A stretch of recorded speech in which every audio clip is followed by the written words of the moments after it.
P. Padmarajan തിരക്കഥ എഴുതി സംവിധാനം ചെയ്ത ചിത്രമാണ് തൂവാനത്തുമ്പികൾ.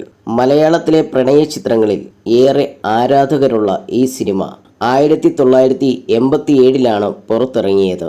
ജയകൃഷ്ണൻ എന്ന കഥാപാത്രമായാണ് തൂവാനത്തുമ്പികളിൽ മോഹൻലാൽ എത്തിയത്. ഇന്ന് വലിയ രീതിയിൽ ചർച്ച ചെയ്യുന്ന ഈ സിനിമ ഇറങ്ങിയപ്പോൾ ചിത്രം പരാജയമായിരുന്നു. ജയകൃഷ്ണനെയും ക്ലാരയെയും രാധയെയും ചുറ്റിപ്പറ്റിയായിരുന്നു ഈ സിനിമയുടെ കഥ മുന്നോട്ടു പോയത്. രാധയായി പാർവതിയും ക്ലാരയായി സുമലതയുമായിരുന്നു എത്തിയത്. ഇപ്പോൾ ഈ സിനിമയിൽ ക്ലാരയുടെ ചിരിയെപ്പറ്റി പി. പത്മരാജൻ എഴുതിയത് എങ്ങനെയാണെന്ന് പറയുകയാണ് സംവിധായകൻ ബ്ലസ്സി. ക്യൂൻ സ്റ്റുഡിയോയോട് സംസാരിക്കുകയായിരുന്നു അദ്ദേഹം. ഞാൻ വർക്ക് ചെയ്യുമ്പോൾ എനിക്ക് ഏറ്റവും അധികം കൗതുകം തോന്നിയ ഒരു കാര്യമാണ് ക്ലാരയുടെ ഉള്ളിൽ നിന്നും ചിരിയുടെ നുര പതഞ്ഞു പുറത്തേക്ക് വന്നു എന്നായിരുന്നു അവളുടെ ചിരിയെക്കുറിച്ച് എഴുതിയിരുന്നത്.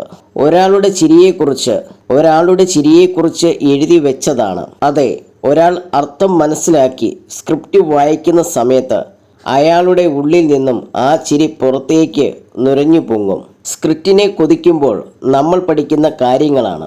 അതുപോലെ തന്നെയാണ് ഞാൻ എൻ്റെ സിനിമയിലെ ഓരോ ക്ലോസ് ഷോട്ടും റിയാക്ഷനും എടുക്കുമ്പോൾ അതിൻ്റെ സ്ക്രിപ്റ്റിൽ ആവശ്യമായ എക്സ്പ്രഷൻ ഉണ്ടാകും. എന്തിനാണ് അയാൾ നോക്കുന്നത് എന്നൊക്കെ എഴുതി വയ്ക്കും. സ്ക്രിപ്റ്റിൽ തന്നെ അത് വ്യക്തമാക്കും, ബ്ലസ്സി പറഞ്ഞു.